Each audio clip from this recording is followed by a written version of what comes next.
ce soir, encore ce soir de partage, nous allons ouvrir la Bible dans le livre de Hébreux, chapitre 3, donc à partir du verset 4. Pour ceux qui étaient là dimanche, j'ai eu à partager ce passage. Et ce soir encore, l'Esprit de Dieu me pousse à revenir sur ce même passage. Vous savez, la parole de Dieu, c'est comme une mine. La Bible, c'est une mine. Alléluia. Et nous pouvons puiser, creuser, chers frères et sœurs. Alléluia. Et au fur et à mesure que nous creusons, chers frères et sœurs, nous sommes émerveillés. Nous découvrons des richesses. Alléluia. Nous sommes émerveillés, chers frères et sœurs, de la grandeur de Dieu. Vraiment de la sagesse de Dieu, la sagesse variée, la connaissance variée de Dieu. Donc voilà, et on ne peut pas dire qu'on a le monopole de la connaissance, chers frères et sœurs, où on peut définir un passage de la Bible sur une seule prédication, c'est impossible. Alléluia. La Bible dit dans le livre de Hébreux chapitre 11 au verset 33 que Romains chapitre 11 verset 33, il est dit ceci: aux connaissances de la science, je vais le lire, Romains 11, Romains 11, 33, il est dit ceci.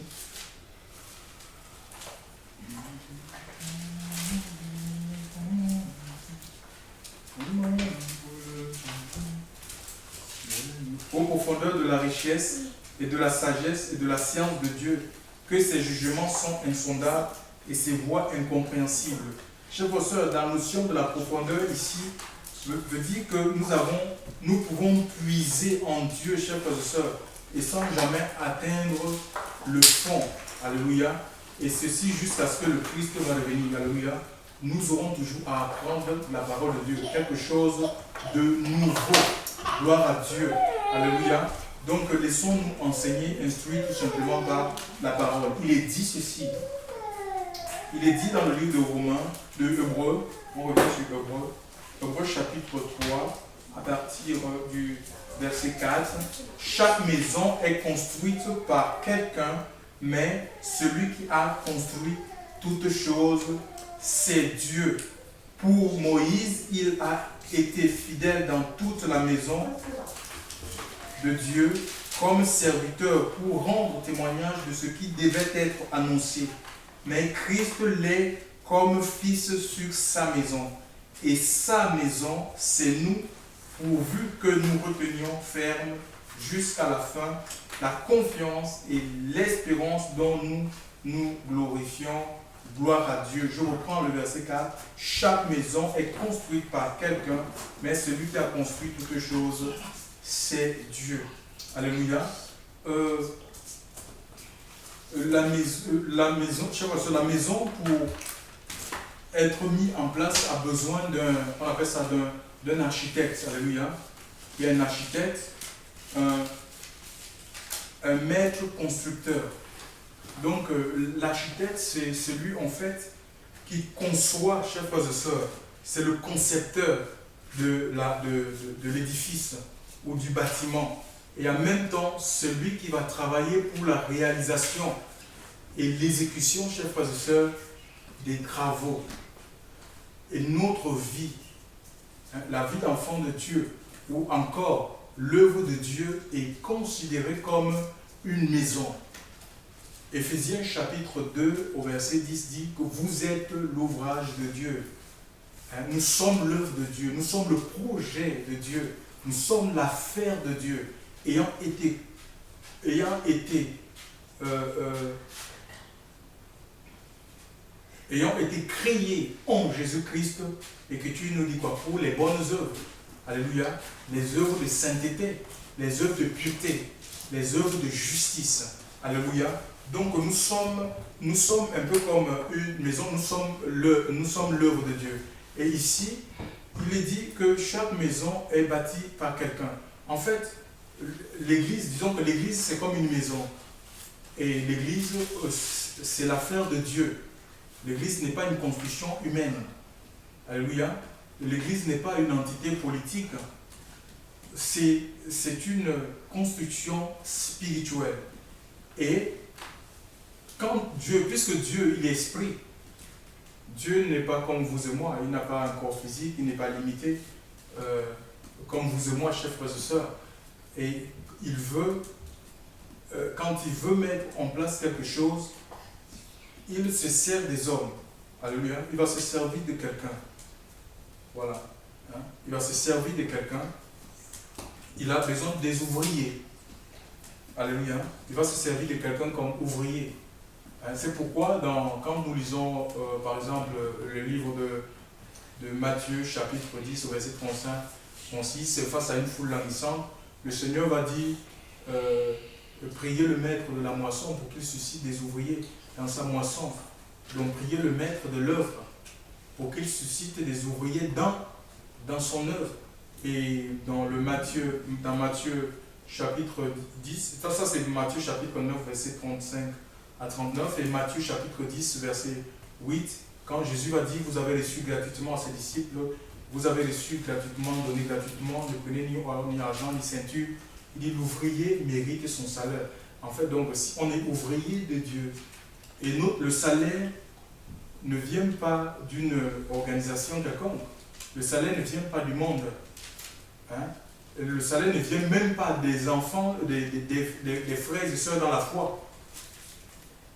Mais le salaire vient de celui qui nous a fait comment? Appeler. C'est-à-dire Dieu. C'est Dieu qui t'appelle et tu t'attends à Dieu. Voilà. On ne s'attend pas à un homme.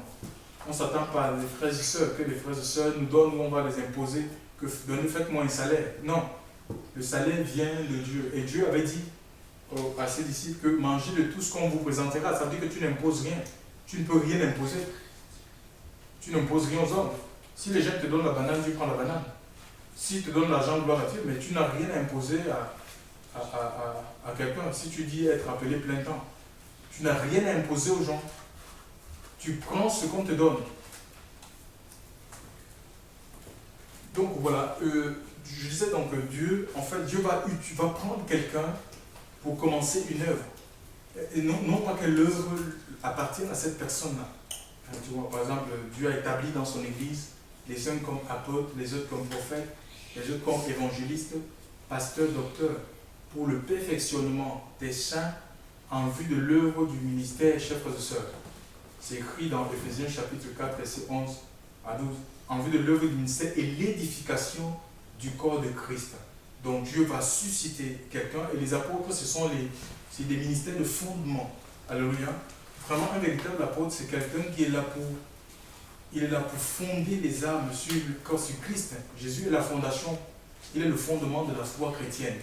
Et la vie de chaque enfant de Dieu, de chaque maison spirituelle que nous sommes, doit être fondée, enracinée, établie uniquement dans le Christ, pas dans l'homme. Pas dans l'homme qui nous a, je ne sais pas, peut-être annoncé la parole, qui nous a amenés à la foi, à la maison de la foi. Alléluia. Mais sur le Christ, et il est là pour, il va travailler pour que le Christ soit formé dans chaque croyant, en sorte que celui-ci ne soit plus emporté par tout vent de philosophie, par tout vent de doctrine. C'est ça la mission. Donc Dieu ne suscite pas un apôtre pour qu'il essaye de bâtir son empire, hein, qu'il s'accapare des âmes, de l'œuvre de Dieu. Non. Et un apôtre, chers frères et sœurs, c'est quelqu'un qui voyage. Ce n'est pas quelqu'un qui reste sur place. Hein, si tu as quelqu'un qui se dit apôtre, et il est, je ne sais pas, 10 ans, 15 ans, 20 ans dans un endroit, sans bouger, mais ça veut dire qu'il a perdu la vision. Quand nous lisons l'histoire de l'apôtre Paul, il était toujours en voyage. Il pouvait faire 2 ans quelque part, et puis voyager, changer de lieu, ou aller dans un autre endroit, chers frères et sœurs, pour former les disciples. C'est ça la mission, c'est la formation des disciples. C'est le salut des âmes, chers frères et sœurs. Alléluia. Ils annoncent la repentance, le royaume des cieux. Ils ne prêchent pas un autre royaume que le royaume des cieux. Alléluia. Gloire à Dieu. Donc maintenant, ici, nous sommes sur la terre, il y a des pressions. Hein? Les hommes subissent des pressions et tout enfant de Dieu connaîtra des pressions, hein? Peut-être à des niveaux, à des échelles différents. Donc voilà, maintenant, les pressions peuvent faire que nous nous détournions de la vision du Maître. Vous voyez, il y a Judas. Judas était un disciple de Jésus. Il a marché pendant 3 ans avec le Maître. Il a mangé dans le même plat avec le Maître. Quelquefois, peut-être qu'ils ont dormi, comme Jésus passait la nuit en prière sur la montagne des Oliviers. Il a passé la nuit avec lui. Il connaissait le Maître le connaissait. Mais vous voyez, il n'y a rien qui garantit que nous allons perpétuer, nous allons rester dans la vision que le Maître nous a donnée. Il n'y a rien. Il y a beaucoup d'exemples comme ça. Dans la Bible, il y a l'apôtre Paul. L'apôtre Paul a formé des gens comme les Hyménée qui l'ont abandonné par amour pour le siècle présent. Qui n'ont pas suivi, ils ont suivi la voie de la prospérité. Il y a Géasi qui a trahi Élisée, tu vois. Oui, il y a Géasi qui a trahi Élisée. Donc, voilà, donc, et Judas lui-même qui a fini par vendre le Maître, par mépriser le Maître. Il s'était attaché à l'argent. Il a cru que la piété pouvait être une source de gain, qu'on pouvait s'enrichir. Parce que le diable envoie ses pensées. Quand on voit du monde, on se dit, mais dis donc, je peux me faire de l'argent. Il t'envoie des pensées, hein, frère. Même moi qui vous parle, mais l'Écriture nous demande de nous soumettre à Dieu. Il t'envoie des pensées, il te dit, surtout si tu as des problèmes de soucis d'argent, regarde, vous êtes 100 personnes. Il dit, mais si je fais 100 euros, 300, ça fait combien? Ça fait 10 000 euros. Ouais, c'est vite fait. On va inventer une histoire, on va inventer quelque chose. Tu vois, et beaucoup, comme les gens ne lisent pas la Bible, ben ils vont dire, oui, ben c'est l'homme de Dieu. Puisqu'on a vu auparavant, le Seigneur vraiment agit avec celui qui nous a annoncé la parole. On va dire, non, mais sûrement c'est Dieu qui a parlé à cet homme de Dieu. L'Esprit de Dieu me dit, par exemple, ainsi par l'Éternel, 24 000 euros doivent sortir ce matin dans cet endroit. Tu vois, et les gens seront en panique, ils disent, mais Dieu a parlé, mais on n'a jamais vu des prophéties d'argent. Dans la Bible, les hommes de Dieu donnaient des prophéties. Chers frères et sœurs, nous devons exercer le discernement et l'Écriture nous demande de ne pas avoir foi, de ne pas faire foi à tout esprit. Mais nous devons les éprouver pour savoir s'ils viennent de Dieu. C'est 1 Jean 4, à partir du 1er verset. Donc voilà, s'il y a des prophéties qui ne concordent pas avec la parole, déjà il faut être dans la parole, chers frères et sœurs. C'est à refuter, même si c'est un ange du ciel, même si c'est un super apôtre. Chers frères et sœurs, sache que ça ne vient pas de Dieu. Tout ce que nous pouvons dire, même ce qu'on peut te prophétiser, mon frère, ma soeur, doit être la confirmation de ce que Dieu a mis dans ton cœur, que tu ressens dans ton cœur. Oui, le Seigneur dit que, ici, la Bible nous dit ici que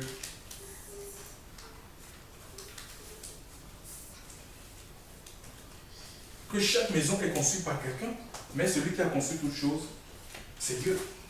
Donc c'est Dieu. Pourquoi que le Seigneur nous utilise comme pionniers, mais ça ne veut pas dire que c'est notre œuvre, chers frères et sœurs. C'est l'œuvre de Dieu. L'Église appartient au Seigneur. Donc on ne peut pas faire de l'œuvre de Dieu notre œuvre. On ne peut pas prendre les âmes du Seigneur en otage. Les enfants de Dieu en otage, les enfants de Dieu pour qui Christ a donné sa vie, on ne peut pas les maintenir encore dans une forme d'asservissement. On est sorti de l'esclavage du monde. Le Seigneur nous délivre, chers frères et sœurs. Alléluia. Pour la liberté, il nous délivre, il nous donne la liberté. Et on vient être prisonnier d'un pasteur, prisonnier d'un apôtre, d'un prophète, d'un bishop. Chers frères et sœurs, où on n'a pas de parole, on n'a rien à dire. Mais l'Écriture me dit que là où il y a l'Esprit du Seigneur, il y a la liberté.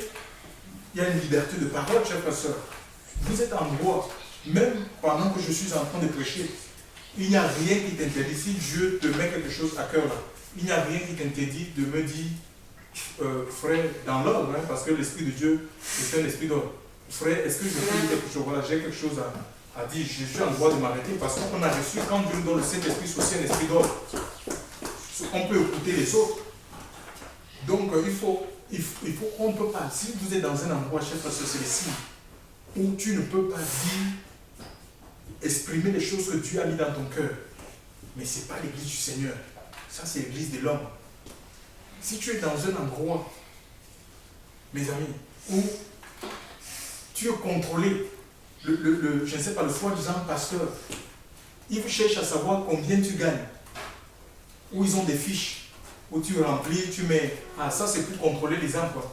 Si tu, combien tu gagnes, on te dit tu as des fiches à remplir, des fiches de dîmes.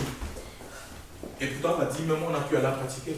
Le Seigneur veut qu'on donne avec notre cœur, librement et volontairement, sans contrainte ni tristesse. On te dit, on veut savoir combien tu gagnes.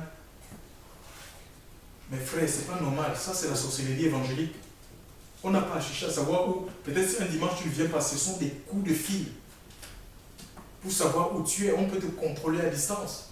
Où tu n'as rien à dire. Pour une petite décision, il faut que tu appelles le soi-disant, le révérend, le pasteur. C'est le pasteur qui décide à ta place.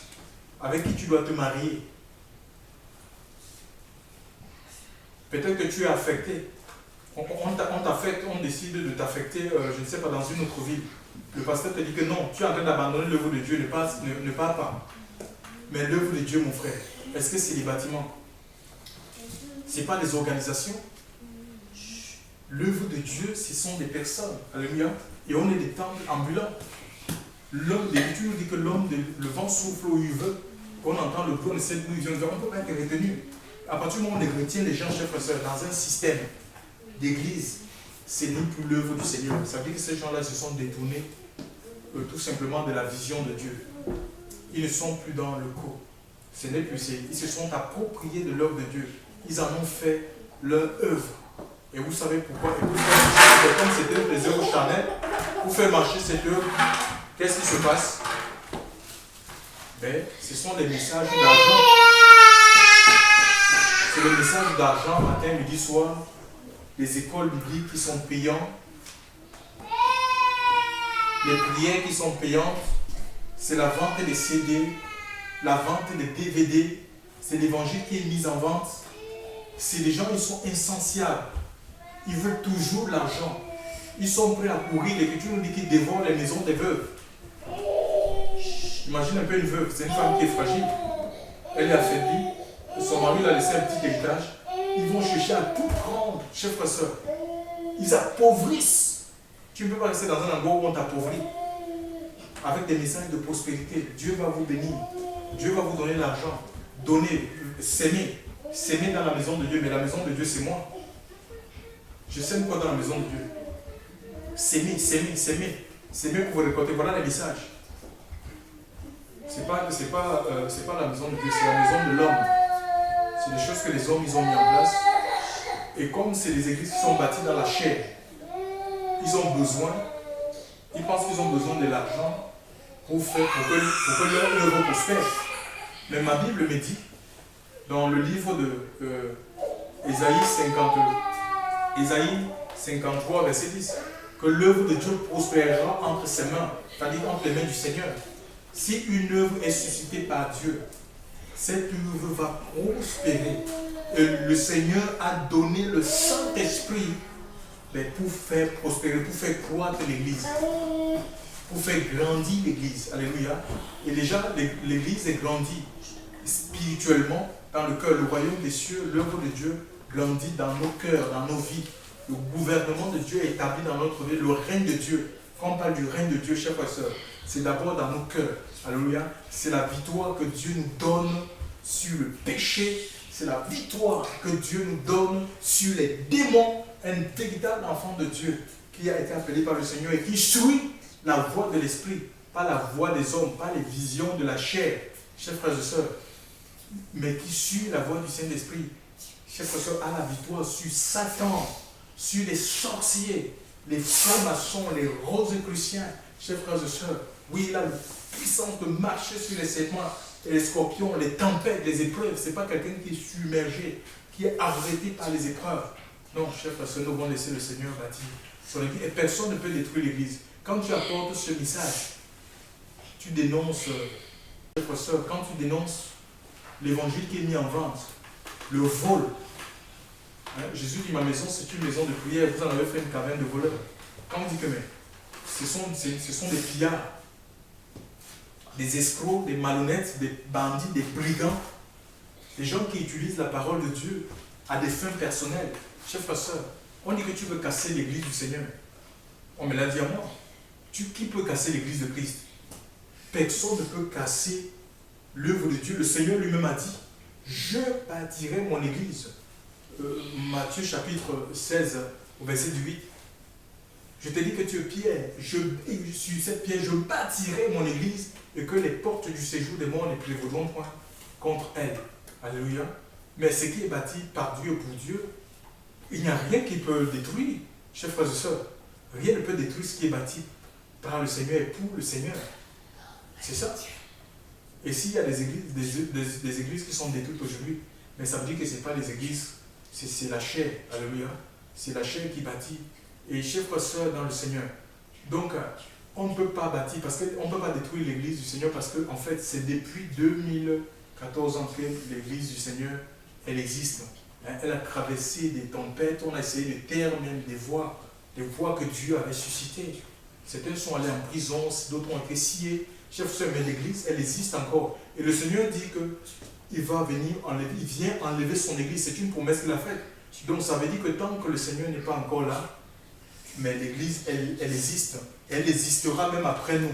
Jusqu'au retour de Jésus viendra. Il y aura l'église peut-être qui sera endormie, hein, qui s'endormira, chers frères et sœurs, mais avec l'espérance de la résurrection. Mais l'autre, le Seigneur va trouver l'église qui sera en train de travailler, de veiller, de prier comme ce soir. Il y aura des frères et sœurs qui vont voir l'enlèvement, ils seront dans leur physique, mais leur physique, Dieu va les transformer. Quand le Seigneur viendra les enlever, il va les transformer, leur corps corruptible en corps incorruptible, chers frères et sœurs. Ils vivront l'enlèvement, chers frères et sœurs, en direct. Donc on ne peut pas détruire, on ne peut pas décimer l'église qui est bâtie par le Christ. Et son église, il a bâti loin des hommes, chers frères et sœurs. Alléluia. Oh Seigneur. Il a bâti loin des hommes.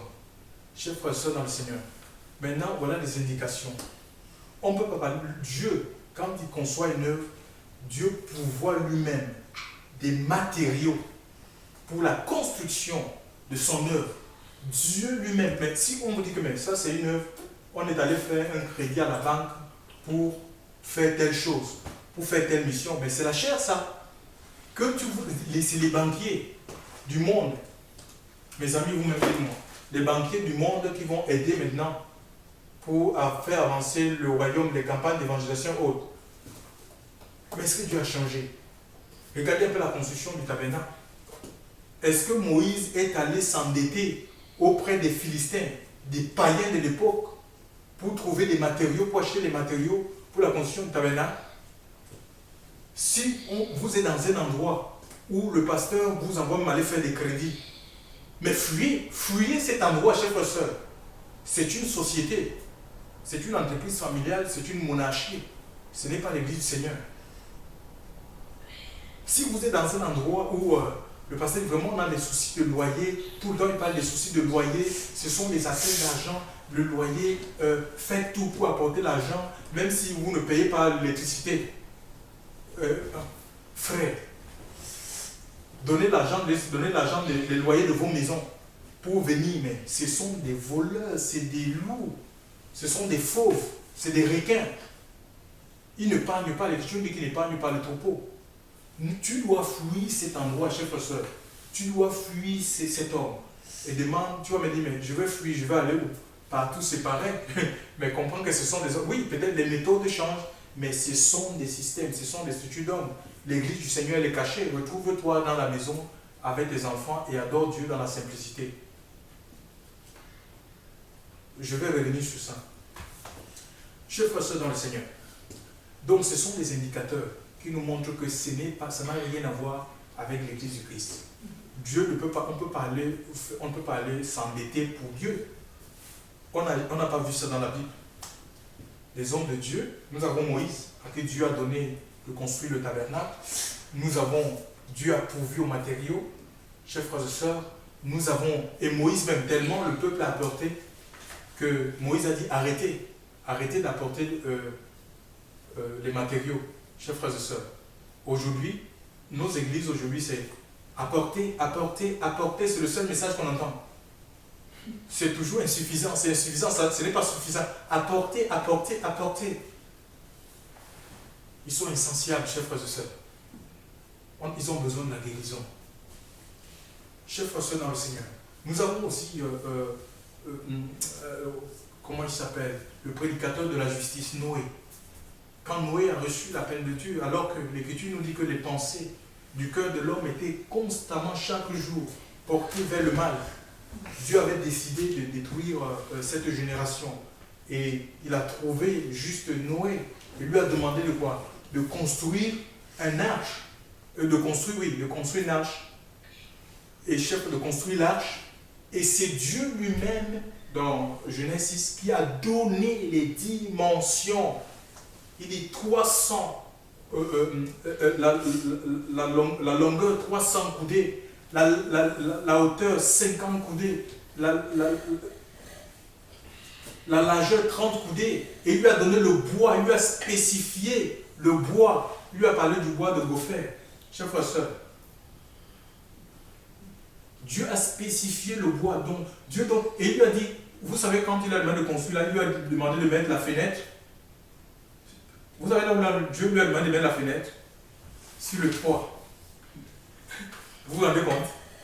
Donc c'était Dieu le concepteur de l'arche. Il lui a donné la dimension. Et la Bible nous dit que Noé fit comme l'Éternel lui avait commandé, chers frères et sœurs. Il lui a demandé de mettre la fenêtre sur le toit. Pourquoi? Le toit, chers frères et sœurs. Regardez le toit. Est-ce qu'on met la fenêtre sur le toit? Une maison avec une arche avec la fenêtre sur le toit. Oui, parce que le toit, il y a le soleil, quoi. Il est éclairé. Jésus est appelé le soleil de justice. Il est la lumière du monde. Il reçoit la lumière, ça vient du ciel. Alléluia. On a besoin d'être. Et combien des églises aujourd'hui qui disent être l'église Seigneur, mais ils cherchent l'inspiration dans le monde. Les théologies, les philosophies ont infiltré l'église du Seigneur, les musiques mondaines, chers frères et sœurs, les musiques du monde. On danse Rihanna à l'église, on chante Rihanna, on chante les Whitney Houston dans l'église. On chante du zouk. Regardez un peu, David allait dans le monde, aller chercher l'inspiration dans le monde pour venir danser dans le temple de Dieu, les musiques païennes. Mes frères, et on dit église Seigneur, ce n'est pas l'église de Dieu, ce sont les habitations de démons. Et la Bible nous dit Apocalypse dans le chapitre Apocalypse 2, dans le livre d'Apocalypse chapitre 2, Apocalypse chapitre 2, c'est l'église de Pergame. Pergame, en grec Pergamos, ça veut dire pour le mélange. C'était une église mélangée. Apocalypse chapitre 2, verset 12 à 13, il dit, je sais là où tu demeures. C'est Dieu qui s'est révélé à ça, et que là est le trône de Satan. Hein? Donc, une église où Satan avait établi son trône. Il dit, je sais là où tu demeures, et que là est le trône de Satan. Mais ça ne veut pas dire que Satan physiquement était là avec des cornes, un peu comme le ciel. C'est qu'il y avait l'esprit du malin, avait pris le contrôle de cette église, et c'est lui qui inspirait le culte, tout ce qui était fait. C'est le diable qui dirigeait. Vous n'avez qu'à voir les œuvres. Vous ne pouvez pas être dans un endroit où un pasteur, il se marie, il se remarie, il change les sœurs chaque année. Il est avec une nouvelle sœur, chaque année il change de femme. Ce n'est pas normal, c'est une église de Satan. Alléluia. C'est une église de Satan. Hein? Là où on vit dans la chair, les jeunes, on a connu des responsables, des gens qui sont responsables de soi-disant église, les enfants de 14 ans qui viennent coucher avec des garçons dans leur propre maison. Mais quel est le témoignage que vous allez donner aux voisins? Église de Satan. Chers frères et sœurs, ce sont les églises qui vivent dans la chair. Les gens vivent dans le concubinage et ils ont des responsabilités dans l'église. Ils ne sont pas mariés, mais ils vivent dans la maison et ils ont des responsabilités. Église de Satan. Ce n'est pas l'église de Jésus. Alléluia. Hein, c'est les églises de Satan, c'est là où on glorifie l'homme. On dit que le pasteur a l'onction. C'est le seul qui a l'onction. C'est le seul à qui Dieu parle. Mais ce n'est pas ce que l'Écriture dit. Vous pouvez lire avec moi dans 1 Jean, chapitre 4, verset 27. Quelqu'un peut lire 1 Jean 4, verset 27.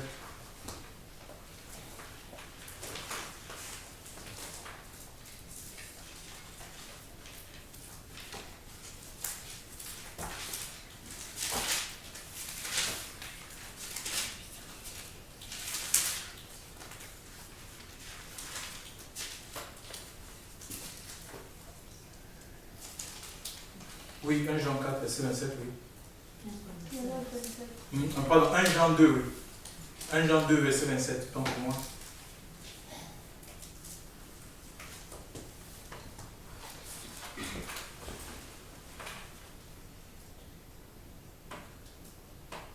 Je vous ai écrit ces choses, chance qui vous égare. Et pour vous, l'onction que vous avez reçue de lui demeure en vous, et vous n'avez pas besoin que personne vous enseigne. Mais comme... Oui, attends, ma soeur. On dit que je vous ai pour que personne ne vous égare. Ça veut dire qu'on peut t'égarer, mon frère. On peut t'égarer. Et les gens qui sont égarés, ils égarent. Un aveugle ne peut pas conduire... un aveugle, oui, voilà. Ils vont tomber sur le trou. Donc, si on est égaré, et moi j'ai vu ça, autrefois quand je n'avais pas la voiture, ça m'arrivait de prendre le bus, et vous voyez, le chauffeur, il prenait souvent une direction qui n'est pas la route qu'on devait partir, et personne ne disait rien. Les gens étaient dans le bus, personne ne disait rien, tout le monde le savait, ils étaient en train de murmurer entre eux. En disant, il nous amène où? Il nous amène où? Et moi, bon, j'avais l'habitude de lire la Bible. Je me suis levé pour aller le voir, je dis que, mais monsieur, où est-ce que vous nous amenez? Que vous vous êtes trompé de route, il me dit que oui. Je vais, l'autre fois là, je vais faire. Personne nous a rien dit, sinon ils continuent avec nous comme ça. Et c'est ce qui se passe dans beaucoup d'églises. Les gens ils sont conscients que là, ce sont les doctrines de démons. C'est l'homme qui est mis en avant. C'est l'homme qui est mis en avant, c'est l'homme qui est glorifié. Personne ne dit rien, personne n'ouvre la bouche. Tout le monde a peur parce qu'il y a eu une influence, il y a comme une domination, chers frères et sœurs. Personne n'a rien à dire. Tout le monde a peur du pasteur, il est comme un pharaon. On peut vous égarer, mais il dit que l'onction du Saint-Esprit. Donc il n'est pas dit que vous avez reçu. Donc tous ceux qui viennent à la vie nouvelle, tous ceux qui se sont donnés à Christ, ils ont l'onction de Dieu. Alléluia. Ils ont le Saint, c'est le Saint-Esprit. C'est le Saint-Esprit. Et le Saint-Esprit, c'est Jean 16, 26. Quelqu'un peut lire Jean 16, 26?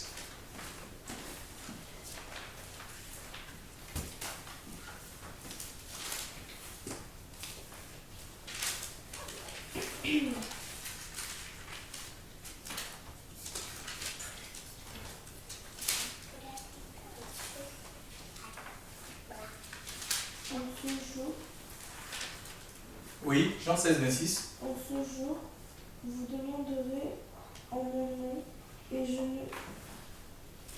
Pardon, Jean 14, 26. Ouais. C'est Jean 14, 26. Ouais. Jean 14, 26.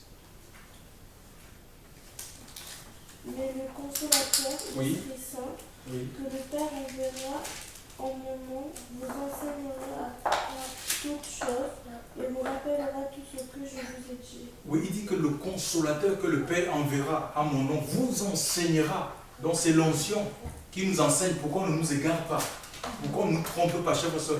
Et le Saint-Esprit ne peut que nous ramener dans la parole, dans les paroles du Seigneur.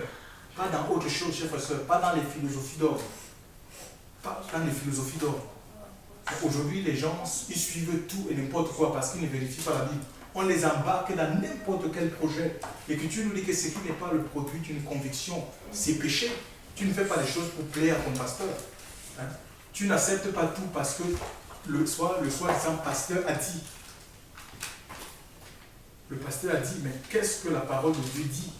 Ce qui est important, c'est ce que la parole de Dieu dit. Alléluia. C'est la seule référence que le Seigneur nous a donnée pour qu'on ne soit pas, on ne soit pas égaré. Nous pouvons une autre personne peut lire 2 Timothée chapitre 3 verset 14 à 15. 2 Timothée.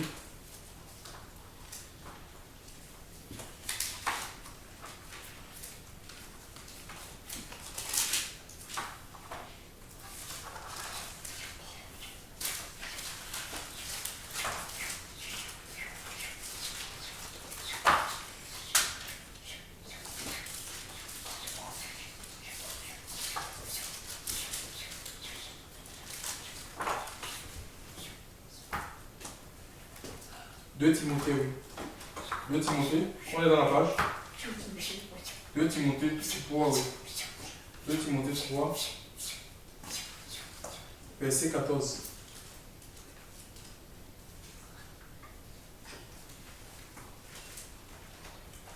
Mais toi, demeure dans les choses que tu as apprises Oui, et dont tu as été pleinement convaincu, oui, sachant de qui tu les as apprises et que dès l'enfance tu connais les saintes lettres qui peuvent te rendre sage à salut par la foi voilà. qui est dans le Christ Jésus. Voilà, tu as vu? Il faut demeurer dans la parole de Dieu, chers frères et sœurs. Pas dans autre chose. Pas dans les visions d'homme, les visions de la chair. Certains vont te dire que oui, c'est la vision de l'homme de Dieu. On sait la vision de l'homme. Quelle vision? Si c'est une vision qui n'est pas, qui n'est pas en accord avec les Écritures, mon frère, on la rejette. On la rejette, on ne sait pas les visions charnelles. La vision de l'homme de Dieu, la vision, nous voyons la vision que les apôtres ont reçue.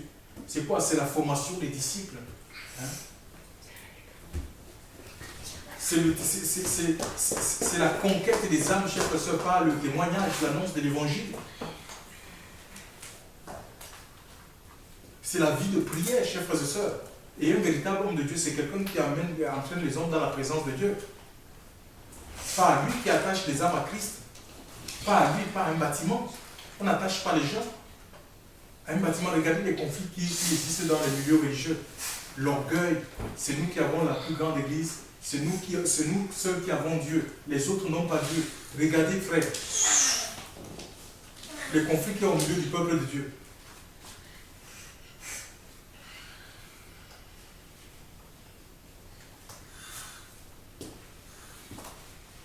Chers frères et sœurs, et voilà donc les dimensions, chers frères et sœurs, même pour notre vie, c'est valable. Hein. Ne rentre jamais dans les projets que Dieu n'a pas initiés. Tu vois où Dieu ne viendra jamais dans les choses que lui n'a pas mis en place. C'est Dieu qui décide de faire avec nous quelque chose. Alléluia. Et nous devons nous plier aux directives, chers frères et sœurs, que Dieu nous donne. Même si ça doit choquer les gens autour de toi. Parce qu'il en va de ton salut, chers frères et sœurs. Tu ne vas pas faire des progrès avec le Seigneur si tu écoutes les hommes, si tu écoutes tes propres sentiments. Ou si tu veux faire plaisir autour de toi, tu vas passer à côté du plan de Dieu, la volonté de Dieu. La volonté parfaite de Dieu pour ta vie. Oui, et si on ne fait pas les choses selon dans Hébreux 27, 27, oui, il va dire, aie soin de faire selon le modèle qui t'a été montré sur la montagne. Aie soin de faire selon le modèle qui t'a été montré sur la montagne. Donc, nous avons un modèle qui nous a été donné, c'est Jésus. On le suit. On ne suit pas un homme. On ne suit pas nos envies, nos pensées, chers frères et sœurs. On suit le modèle parfait. C'est Christ. Alléluia.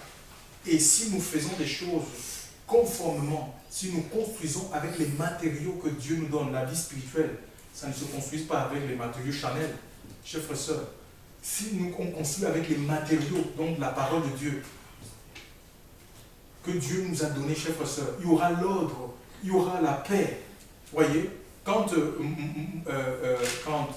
Noé a construit l'arche, regardez, il y avait le lion dans cette arche-là, mais il y avait aussi les animaux. Mais les animaux ne se mangeaient pas. Pourquoi? Parce qu'il y a l'ordre divin. Quand Dieu construit quelque part, quand Dieu construit quelque chose sur une œuvre, il va mettre l'ordre divin dans cet endroit. Alléluia. Il va faire régner l'ordre. Parce que Dieu, c'est un Dieu d'ordre. Les gens ne vont pas se mordre. Hein? Il n'y aura pas des luttes, des conflits, des batailles. On lutte. C'est moi qui dois être le plus grand. Il n'y aura pas ça, chers frères et sœurs, dans le Seigneur. Ce qui est bâti par Dieu et pour le Seigneur, ça traverse le temps. Ça ne peut pas être arrêté, consumé par le temps, chers frères et sœurs. Et nos vies doivent être, nous devons laisser bâtir par Dieu. Alléluia. Il nous a appelés pour nous bâtir. Et nous bâtir chaque jour, nous bâtir avec sa parole. Hein, jusqu'à ce qu'il soit formé dans chacune de nos vies. Nous revenons sur Hébreux, chapitre il est dit ici, chaque maison est bâtie par quelqu'un, mais celui qui bâtit toutes choses, c'est Dieu. Donc c'est Dieu, quoi que Dieu utilise les hommes, comprenez que c'est l'œuvre du Seigneur. Alléluia. Même le service que tu as reçu, ce n'est pas ton ministère. Ça ne t'appartient pas. Il n'y a rien qui t'appartient. Même les dons. Donc tu ne peux pas faire des chantages aux gens. Ou demander aux gens, imposer aux gens de l'argent. Si peut-être Dieu t'a donné l'onction pour la guérison, tu ne peux pas demander des prières, imposer des prières payantes. Parce que ça ne t'appartient pas. De toute façon, le jour où tu prends de l'argent, mon frère, peut-être Dieu va te parler, il va te parler dans ton secret. Si tu n'écoutes pas, il va utiliser un frère, quelqu'un, pour te parler si tu ne renonces pas. Chers frères et sœurs, l'Esprit de Dieu va se retirer. L'Esprit de Dieu va se retirer, chers frères et sœurs, dans le Seigneur. Donc, il faut être à l'écoute de la voix du Saint-Esprit. Maintenant, il dit, mais celui qui a construit toutes choses, c'est Dieu. Pour Moïse, il a été fidèle dans toute la maison de Dieu, comme serviteur pour rendre témoignage de ce qui devait être annoncé. Mais Christ l'est comme fils sur sa maison. Et sa maison, l'Écriture nous dit que quoi? Que c'est nous. Donc la maison de Dieu, chers frères et sœurs, ce ne sont pas les chapelles que vous voyez un peu partout, qui pullulent un peu partout. Il y en a qui se vantent. Vous avez vu notre chapelle, notre bâtiment? On a 1000 mètres carrés. On peut prendre 3, ça peut contenir 3000 personnes. C'est pas ça. C'est pas ça la maison de Dieu. L'Écriture dit qu'autrefois, voilà, Dieu avait permis que Salomon construise le tabernacle, Salomon construise un temple qui était une ombre, chers frères et sœurs, du temple spirituel, de la maison spirituelle que les gens devaient devenir par leur obéissance à la parole de Dieu ou par leur croyance en Christ et Jésus. Chers frères et sœurs, mais on n'a jamais vu dans la Bible un homme de Dieu construire des temples. On n'a pas vu ça, c'était une ombre. Même le tabernacle avait reçu Moïse, était une ombre. Nous dit l'Écriture, il a été fidèle. Et que Jésus est établi dans sa maison. Dans quelle maison? Il s'agit dans ta vie. Et Jésus, c'est quoi? L'Écriture dit que Jean 10 dit que Jésus est le bon berger. Jean 10, verset 9. Il dit qu'il est le bon berger. Non, Jean 10, verset 11. Attends, on va le lire.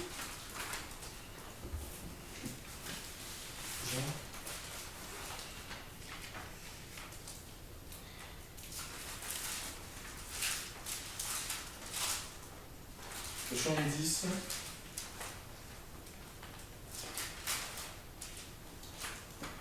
Oui, Jean 10, verset 11, il dit: je suis le bon berger donne sa vie pour ses brebis.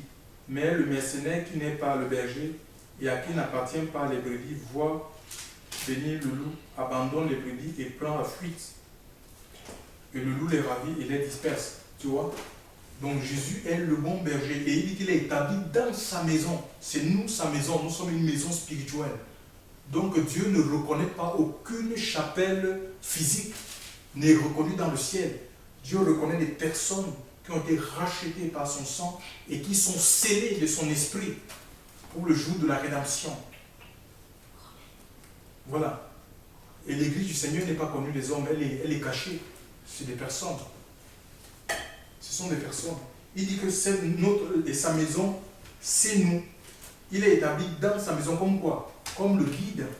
Alléluia. C'est lui qui guide ta vie. Donc ta vie ne dépend pas d'un apôtre, d'un prédicateur. On voit aujourd'hui, les apôtres sont devenus, les pasteurs sont devenus comme des médiateurs. On va, ou des gens qui doivent, c'est eux qui ont une relation avec Dieu. Nous, on n'en a pas. Et puis tout le monde a des problèmes. Pasteur, ça ne va pas. J'ai mal aux pieds. Pasteur, j'ai mal aux genoux. Pasteur, j'ai mal aux fesses. J'ai mal au sein. Et il n'est pas étonnant que ces pasteurs finissent par violer des jeunes sœurs, quoi. Tu te rends compte, j'ai mal, mais tu pries. Alléluia. Tout le monde, à la base, on est un royaume des sacrificateurs. 1 Pierre 2, verset 9. Vous êtes une race élue, Vous, contrairement à ceux qui sont dans le monde, vous êtes une race élue, une nation sainte, c'est-à-dire une nation mise à part, un sacerdoce royal. Hein? Ça dit qu'un sacerdoce, un royaume de prêtres, on est un royaume, un sacerdoce royal, c'est-à-dire on est des prêtres au service du roi. Le roi, c'est Christ. Et une des fonctions du prêtre, c'est l'intercession, c'est la prière.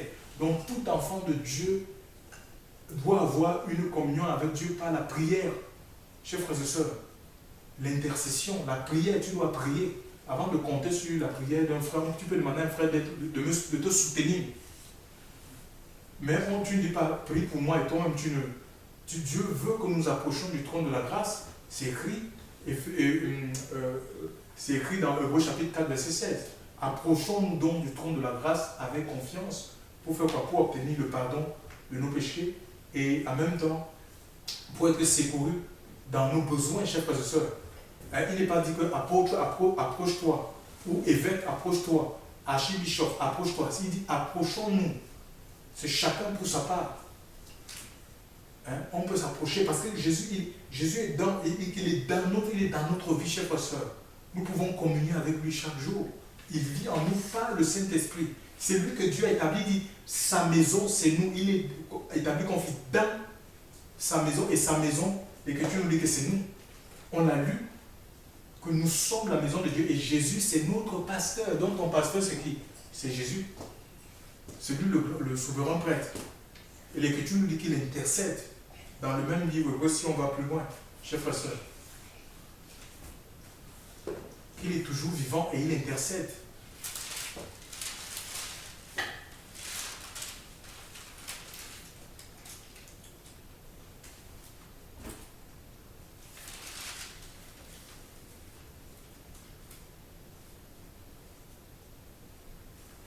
Chers frères et sœurs dans le Seigneur. Donc c'est Jésus notre pasteur. C'est lui notre pasteur. Si on a des problèmes, mais allons à lui. Arrêtons de courir après les hommes, d'exposer nos problèmes. Les hommes, ce n'est pas la solution, chers frères et sœurs. La solution, c'est Dieu. Nous devons cultiver une relation avec Dieu. Imaginez, il est dans sa maison. Le Seigneur est établi dans sa maison.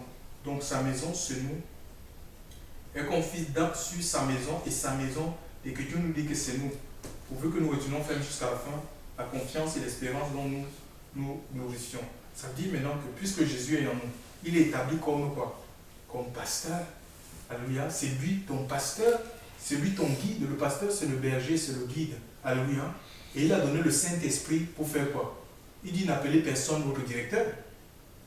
Matthieu chapitre 23, verset 10. N'appelez personne votre directeur. Ce n'est pas les hommes qui te donnent la direction, mon frère. Ce n'est pas les hommes qui décident ce que tu dois devenir dans le Seigneur ou quel est le service, dans quel ministère tu dois exercer. Comme ils ont fini de construire des bâtiments, on voit que celui-là, il est costaud. Il est costaud, mais il est costaud, bon voilà, il va être portier. Comme ça, s'il y a... Est-ce que Dieu t'appelle à être portier? C'est comme ça que ça se passe. On voit que tu es costaud, tu as une bonne carrure, on te dit voilà, tu vas être portier. Tu vas être portier dans ce qu'ils appellent la maison de Dieu. Et peut-être le Seigneur veut t'utiliser dans un autre domaine. Peut-être dans l'évangélisation. Et tu vas être portier, tu vas passer toute ta vie à côté de ce que le Seigneur a prévu pour toi. Pourquoi? Parce que l'Esprit de Dieu ne règne pas dans l'endroit, c'est l'homme qui règne. On n'a pas besoin des portiers, on n'a pas besoin de construire des structures où on met des portiers. Parce qu'en fait, dans l'ancienne alliance, c'est vrai que le temple, il y avait des portiers, c'était comme des gardiens. Mais le Seigneur a mis des anges. Puisque nous sommes un temple spirituel, il y a des anges. Alléluia, qui gardent chaque enfant de Dieu. Il y a des anges qui veillent sur nous. Et l'Écriture dit que ce sont des esprits au service de Dieu envoyés pour exercer un ministère en faveur de ceux qui doivent hériter le salut. Hébreux chapitre 1, verset 14. Alléluia. Donc il y a les anges. Chaque enfant de Dieu a des anges gardiens autour de lui. Alléluia. Donc c'est eux qui nous gardent. Et si vous voyez les hommes de Dieu aujourd'hui, il va prêcher, il a les gardes, il va à droite, les gardes vont à droite, mais ça veut dire qu'il a perdu. Mon frère, il y a la crainte qui habite cet homme-là. Il a peur pour sa vie, parce qu'il sait que ce qu'il fait là n'est pas bon. Pourquoi il a les gardes du corps? Jésus avait-il les gardes du corps? Un homme de Dieu, c'est quelqu'un qui est accessible. Il est accessible à tous. un homme de Dieu doit avoir, ça dit que quand tu appelles un serviteur de Dieu, frère, un véritable serviteur de Dieu, tu dois, si tu ne tombes pas sur lui, tu dois tomber sur sa femme ou ses enfants. Hein, c'est pas la secrétaire, oui, la secrétaire de l'homme de Dieu. Qu'est-ce que vous voulez? Eh bien, je vais avoir un rendez-vous avec l'homme de Dieu. Il te dit pas avant 6 mois. C'est religieux. Donc, que ce soit son téléphone ou sa maison, ça doit être ouvert à toute heure, chers frères et sœurs, pour recevoir les enfants de Dieu. Donc, Jésus, c'est notre seul pasteur, chers frères et sœurs. C'est lui qui nous donne la direction. Alléluia. Et on va là où l'Esprit de Dieu nous envoie. On n'est pas enfermé dans un bâtiment, dans une structure, en disant non, mais si je quitte ici, si je quitte cette église, mais Dieu ne sera plus avec moi. Ou je vais sécher. Voilà les choses qu'on entend. Si tu abandonnes la dénomination, si tu abandonnes notre communauté, tu vas sécher, c'est faux. C'est très faux. C'est Jésus qui est le cep. Jean chapitre 15. Et on est des serments. Si on est attaché au Seigneur, comment on va être, on va sécher? On aura la vie du cep. Alléluia. On aura sa vie en nous, peu importe l'endroit où on peut se trouver. Donc, ce n'est pas le bâtiment. Ce n'est pas le bâtiment qui est le cep. Alléluia. C'est Jésus qui est le fondement de la vie de chaque enfant, de chaque enfant de Dieu. C'est lui le fondement de chaque enfant de Dieu. Donc voilà, maintenant je vais terminer en disant ceci. Chers frères et sœurs, il y a deux qualités d'œuvres. Puisque nous avons parlé des œuvres, il y a deux qualités d'œuvres. Il y a les œuvres des hommes qui passent pour être l'œuvre de Dieu et l'œuvre du Seigneur. Alléluia. Et l'église du Seigneur. Le Seigneur travaille spirituellement. Le royaume des cieux, ce n'est pas un royaume physique, matériel.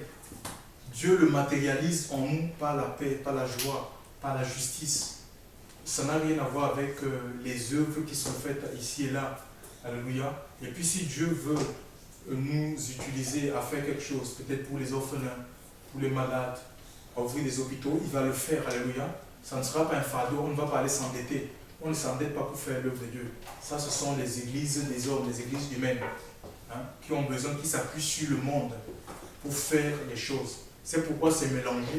Vous allez trouver là, c'est un peu de Dieu, un peu du monde.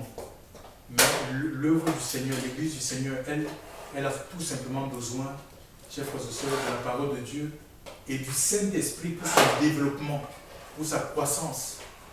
Elle a besoin du Saint-Esprit. Alléluia. C'est le Saint-Esprit qui fait grandir l'œuvre de Dieu en nous. Et c'est l'Esprit de Dieu qui attire les personnes, alléluia, dans la maison de la foi. Que le Seigneur nous bénisse, vraiment qu'il nous fortifie, chers frères et sœurs. Ne perdons jamais de vue que c'est nous, la maison du Seigneur.